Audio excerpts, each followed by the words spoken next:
Hello, my name is Kendra Clinkscales. I'm from Cleveland, Ohio, and currently reside in Cleveland, Ohio, for now.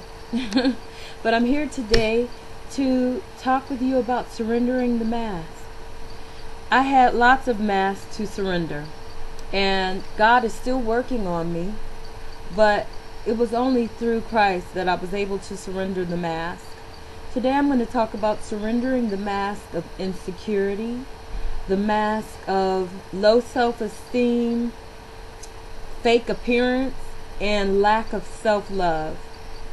I can remember as a young girl growing up, wishing that I looked different, wishing that I had a different hair texture, wishing that I had a different eye color, different height, wishing that I had a different race. I wanted to be a mixed girl. I did not love myself. I didn't think that I was pretty enough. And so I found that, the mixed girls were the girls that all the young guys used to go after.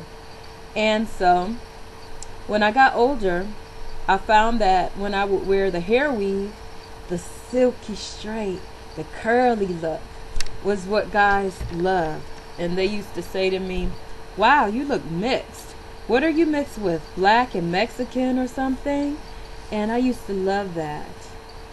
And it wasn't until after my 10-year hiatus of backslidden state that I gave my life back to Christ. I renewed my commitment to Christ and our relationship. And that's when I became more confident than I ever have been in my life. I cut out all the hair weave down my back. I cut out all the perm relaxer. I took out the colored contacts that I was wearing. I took off the fake nails. I took off the super high heels. And because God told me that's the only way I was going to learn to love myself, is to see who He created. And when I did that, when I took out the hair weave and cut out the relaxer and began to wear my hair natural, I wore an afro, twisties, and then finally locked my hair. Everyone was not in agreement with that, okay? But it was okay because I liked it. And I finally began to love who I was. And then with that came my commitment to myself and to God, first and foremost. Honoring my body, honoring my future husband, honoring God. I decided to save myself for marriage. I decided to remain sexually abstinent, sexually pure until marriage. And, it takes a strong resolve. I am in my 7th year of sexual abstinence, sexual purity until marriage. I don't believe in the kissing, the touching, the bumping and grinding. I don't even believe in masturbation. God showed me what honoring the temple really is. It all starts in the mind, because to lust after a person, that's sin. And where I had trouble in the realm of my imagination, God helped me with that. It took God to do that, to surrender that mask. And now, when I say to a man, I don't believe in that. No, you can't kiss me. No, you can't touch on me. No, we're not going to lay together. I'm saving myself for my husband. It's a true litmus test. Either they'll stay around, or many have done. Run, Forrest, run. That's what they've done. And I say, it's okay though. It's all right.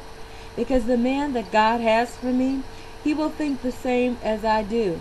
And he'll be wanting to save himself for marriage.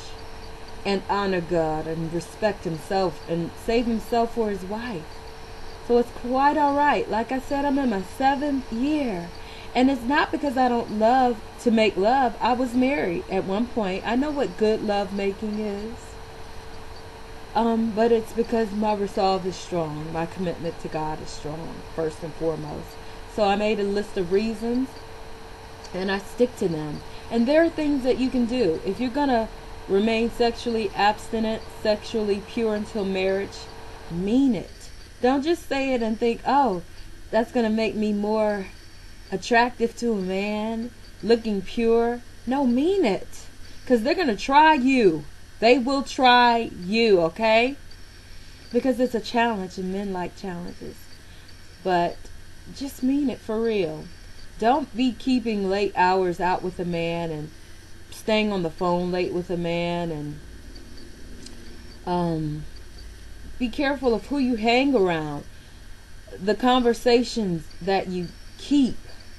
You know, read your word, pray, even fast if you have to. I mean, I really believe it takes that, because the devil is going to come after you too. The devil's going to try you too. Mean it. And some things come out only by fasting and prayer. Fast and pray. I am not a frigid woman.